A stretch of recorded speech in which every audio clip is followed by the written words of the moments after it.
بسم اللہ الرحمن الرحیم۔ گمنام ہیروز کے معزز ناظرین و سامعین، السلام علیکم۔ ڈاکٹر محمد انیب سلیمی کے ساتھ آپ سن رہے ہیں دیوتا۔ تو آئیے بڑھتے ہیں کہانی کی جانب۔ وہ ایک چھوٹا سا طیارہ تھا جس کی وہ تنہا مسافر تھی، کوئی اور نظر نہیں آ رہا تھا۔ پھر جب اسٹوورڈ کا کیبن کھلا اور وہاں پارس نظر آیا تو وہ حیرت سے اچھل پڑی، دوڑتی ہوئی اس سے آ کر لپٹ گئی، پھر پھوٹ پھوٹ کر رونے لگی۔ اس نے ہنستے ہوئے پوچھا، کیوں رو رہی ہو؟ کیا میری ملاقات سے دکھ پہنچ رہا ہے؟ وہ اسے بڑی محبت سے مارتے ہوئے بولی، تم نے اپنے ساتھ زندگی گزارنا مشکل بنا دیا ہے، اب میں تمہیں کہیں جانے نہیں دوں گی۔ اغوا کرنے والوں سے کہوں گی کہ مجھے بھی تمہارے ساتھ لے جائیں، موت سے کہوں گی تمہارے ساتھ مجھے بھی دنیا سے اٹھا لے۔ وہ رو رہی تھی اور بول رہی تھی، ہائے میرے محبوب، کوئی سوکن تمہیں مجھ سے چھیننا چاہتی تو میں اس کے ٹکڑے کر دیتی، مگر تمہارے دشمنوں کی کوئی گنتی نہیں ہے۔ یہ دھڑکا ہمیشہ رہے گا کہ جانے کون تمہیں کب چھین کر الگ کر دے۔ میں کیا کروں؟ کس طرح تمہیں اپنے اندر چھپا کر رکھ لوں؟ وہ ایک دوسرے کی سانسوں میں ڈوب رہے تھے، ابھر رہے تھے، آواز گم ہو گئی تھی مگر جذبے بول رہے تھے۔ میری جان، یہی زندگی ہے، کبھی چھیننا، کبھی چھن جانا، کبھی ملنا، کبھی بچھڑ جانا اور بچھڑ کر پھر مل جانا۔ اس طرح محبت مضبوط اور پائیدار ہوتی ہے۔ ہماری محبت رفتہ رفتہ پہاڑ جیسی اٹل ہوگی اور پہاڑ کو کسی کی دشمنی گرا نہیں سکتی۔ مگر یہ سب کیسے ہوا؟ تم میری حفاظت کرنے والے پولیس آفیسر کو گن پوائنٹ پر رکھ کر اپنی ہی رہائش گاہ سے مجھے لے آئے۔ آخر یہ سب کیا ہے؟ یہ ایک ڈرامہ تھا۔ دشمن تمہارے ذریعے مجھ تک پہنچنا چاہتے تھے، اس لیے میں تمہیں وہاں سے لے اڑا۔ دشمن دھوکہ کھا گئے۔ سپر ماسٹر، ماسک مین اور تمہارے ملک کے یہودی جاسوس ایک دوسرے کے متعلق سوچتے رہے کہ ان میں سے کوئی تمہیں لے جا رہا ہے۔ اس ڈرامے کو پلے کرنے میں پیرس کے پولیس افسران اور فلائنگ کلب کے ذمہ دار افسران نے میرا ساتھ دیا ہے۔ او گاڈ، تم کتنی ہیرا پھیری کے بعد مجھے اپنے قریب لائے ہو۔ مگر ہم ابھی کہاں جا رہے ہیں؟ فی الحال ہم کچھ روز استنبول میں رہیں گے۔ یہ پارس کا سوچا سمجھا منصوبہ تھا۔ وہ میرے قریب رہنا چاہتا تھا۔ سیدھی سی بات تھی، اسے رسونتی پر بھروسہ نہیں تھا۔ میں ایک ہفتے تک اس کے تنویمی عمل کے اثر میں رہنے والا تھا۔ بیٹے نے سوچا، دشمن نینسی کے پیچھے آئیں گے، پیرس میں ان میاں بیوی کو محبت اور سکون سے نہیں رہنے دیں گے، لہٰذا انہیں ڈاج دے کر میرے قریب آ رہا تھا۔ اس نے کہا، ہم ابھی میک اپ کے ذریعے اپنی صورت اور شناخت بدلیں گے، اس طرح دشمن ہمیں پہچان نہیں سکیں گے۔ کیا میری صورت بالکل بدل جائے گی؟ میں تمہارے چہرے پر ہلکی سی تبدیلی کروں گا۔ ہم جہاں قیام کریں گے اس کی چار دیواری میں یہ تبدیلی ختم کر دیا کروں گا۔ تم اصلی روپ میں سامنے رہو گی، باہر نکلنے سے پہلے پھر ہلکی سی تبدیلی لازم ہوگی۔ اس نے چکنے اور چمکتے دمکتے چہرے کو دونوں ہاتھوں میں لیا، پھر اس پر گونگی شاعری فرمانے لگا، میں اپنی ہستی گم کر چکا ہوں، فی الحال سر سے پاؤں تک اور دل سے دماغ تک مائٹی پاشا ہوں۔ ایک ساتھ کے لیے بھی خیال نہیں آتا کہ میں کبھی فرحاد علی تیمور تھا۔ ایسی حالت میں کوئی بھی خیال خوانی کرنے والا دشمن مجھے پہچان نہیں سکتا تھا۔ رسونتی میرے دماغ میں ہوگی، میں پرائی سوچ کی لہروں کو محسوس نہیں کر سکتا تھا۔ وہ اپنی آواز سنائے بغیر میرے دماغ کو اپنے کنٹرول میں رکھتی ہوگی۔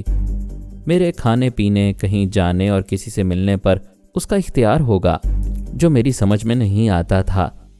تنویمی نیند سے بیدار ہونے کے بعد میں سب کو بھول گیا تھا۔ آئینہ دیکھ کر یاد آیا تھا کہ میں پرنس آئرلینڈ کا ایک خطرناک گنڈا مائٹی پاشا ہوں۔ مجھے ان تمام جگہوں کے نام یاد آ رہے تھے جہاں پاشا راتیں گزارتا تھا۔ جب سے شرافت کی زندگی شروع کی تھی تب سے اونچی سوسائٹی کے مہنگے کلبوں میں جاتا تھا اور معزز سرمایہ داروں کے ساتھ جوا کھیلتا تھا۔ میں نے سوچا کسی کلب میں جا کر کھیلنا چاہیے۔